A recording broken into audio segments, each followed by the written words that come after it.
Hello, my lovely Aries. Kung nasaan ka man sa mundong ito, gusto kong batiin ikaw ng good morning, good afternoon, good evening.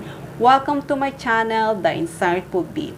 Sa hindi pa nakapag-subscribe ng aking channel, huwag kalimutan i-click ang notification button at mag-subscribe sa aking channel para sa mga bagong videos at updates. So ngayon guys, sisimulan na natin ang pagbabasa sa zodiac sign na Aries. Shuffle muna natin kayo isang card.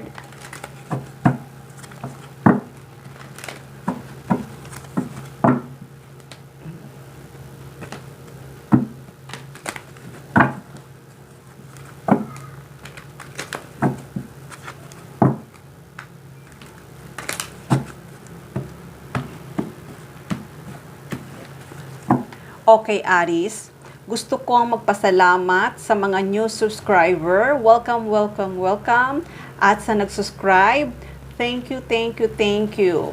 Okay, ano nga ba ang message for Aries? Thank you din pala sa mga nag-like at nag-share.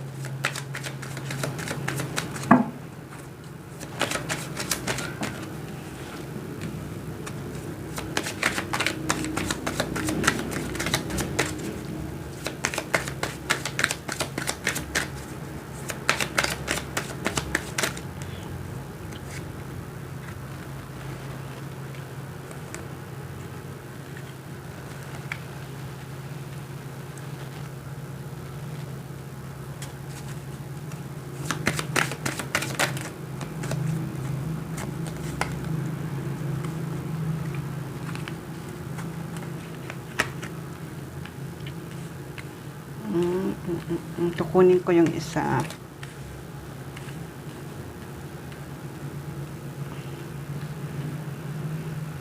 Okay, Aries. Bottom of the deck, Ace of Wands. Okay, Aries. Sa nakikita ko, may isang paparating na communication at mayroong new beginning. Itong communication na to ay mabilis. Itong communication na to ay mabilis to. Napakabilis kasi maaaring itong tao na to ay gusto niya nang umalis. Gusto niyang pumunta sa iyo. Kasi nakikita ko na nagkaroon kayo ng breakup. Dahil itong breakup na to, maaaring ay conflict. Maaaring konflikto. Kaya itong tao na to, maaaring konflikto, maaaring ayaw ng family niya sa'yo o ayaw ng family mo sa kanya. Or kaya kayong dalawa ay nagkaroon ng breakup. Pero kahit na ganun pa man ang nangyari kung nagkaroon kayo ng breakup, nakikita ko itong tao na to ay hindi siya mag-give up. Kahit na ngayon ay mayroon kayong space, hindi kayo nag-uusap, pero itong tao na to ay hindi to mag-give up sa relationship nyo. Kaya sabi ko, nakikita ko dito ay may bagong simula, may new beginning.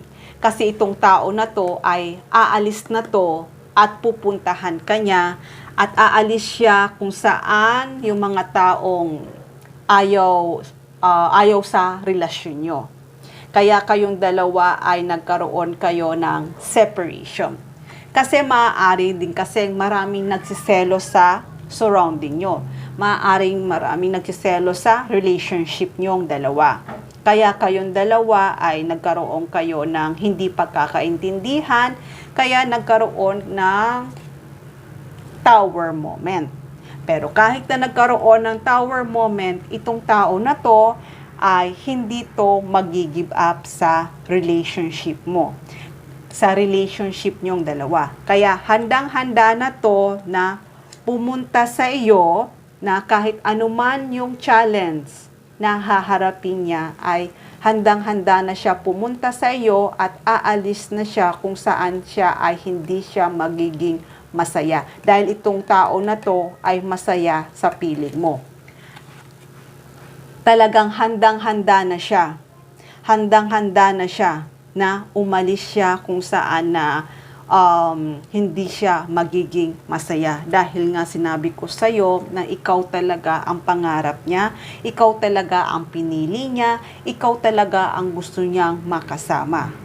Kaya itong tao na to ay napagplanuhan niya na ng maigi, napagplanuhan niya na, nakapagdesisyon na siya at hindi siya humingi ng comment sa ibang tao kundi sa sarili niya. Dahil naniniwala siya na kayo talagang dalawa ay para sa isa't isa. Kaya Aries, itong tao na to ay handa na to. Handa na tong pumunta sa iyo at handa na siya at napagplanuhan niya na pupunta ito para sa iyo at sasabihin niya na kayong dalawa ay magsama na. Kaya kung ano man ang pinagplaplanuhan nito, itong tao na to, kung ano man ang pinagpaplanuhan nito, ay handa na siyang sabihin sa iyo na kayong dalawa ay magkasama na. Dahil itong tao na to ay talagang nagmamadali to. Nagmamadali to na pumunta sa iyo, nagmamadali ito na sabihin niya sa iyo.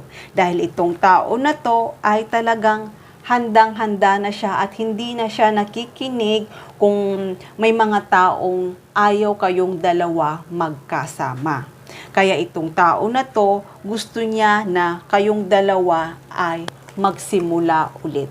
Kaya handang-handa na to na umalis kung saan na gusto niya na ikaw ang makasama niya. Kaya itong tao na to, may hinihintay lang to. May hinihintay to kasi mayroong siyang ibibigay para sa iyo. At itong ibibigay nito para sa iyo, gusto niya kayong dalawa ay magsama na at kayong dalawa ay magsimula. Nakikita ko naman, Aries, na itong tao na to ay mahal na mahal ka nito eh.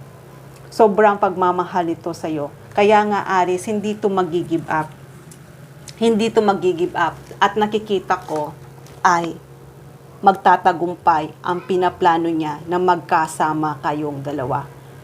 Kaya kung ano man ang pinagpaplanuhan nito na kayong dalawa ay magsama na, magsimula ulit kayo, nakikita ko ay isang matagumpay ito.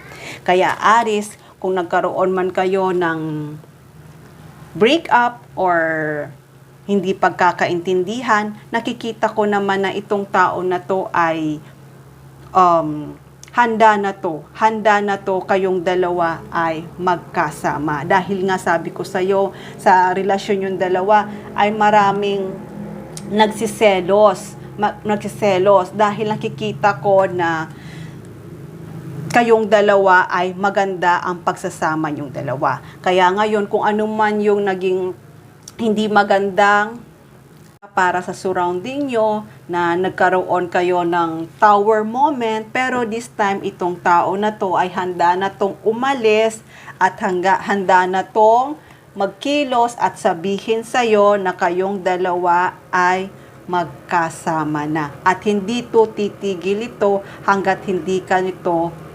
nakakasama. Dahil itong tao na to ay talagang mahal na mahal ka nito. Kaya itong communication na to ay pupunta ito sa iyo. Kaya nakikita ko, nagtitake action na siya. Gumagawa na siya ng way para siya ay patunayan niya sa iyo na mahal ka nito.